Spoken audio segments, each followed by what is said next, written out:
A book that's been out for a few years is called Understanding the Case Against Shukden. It's a Wisdom Publications book, and I think it came out in 2019. I didn't really have a chance to look at it until recently.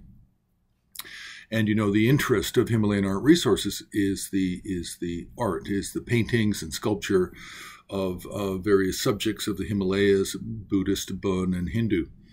Now, this book appears to be compiled by a number of organizations, but also primarily translated by Gavin Kilty.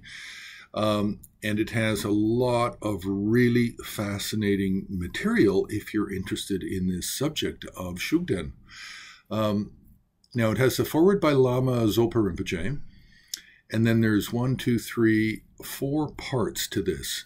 The first part is 17th century Trungpa Gyaltsen and the 5th Dalai Lama, and then it has 6 subsections which deal with what went on in the 17th century and all of the different bits of history that we have from the biographies and autobiography of the 5th Dalai Lama and some others.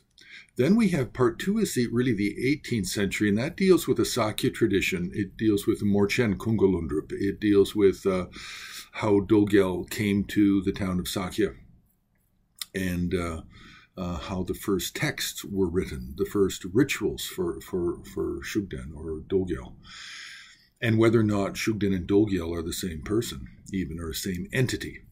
Then part 3 is 20th century, and then we're really dealing with Takpu Rinpoche and Pabonka, and what was really going on in Pabonka's writings and the writings of others, and historically what was going on at the time.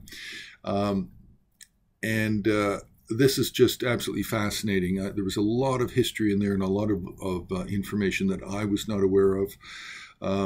And so it really filled in a lot of blank areas for me. And then the 4th part is Today, Dolgyal in Exile. And this I did not read because this is about modern politics, and I didn't have any interest in that because we really don't have a lot of art that's new or belongs to this period that's of any real consequence to the story. But this was an excellent read if you're interested in the subject. And I might say more on Patreon, but I think for this public channel, I think that's enough to say on this controversial subject. So you can press like, you can subscribe, you can join Har on Patreon, and you can also make a donation on the homepage of Himalayan Art Resources.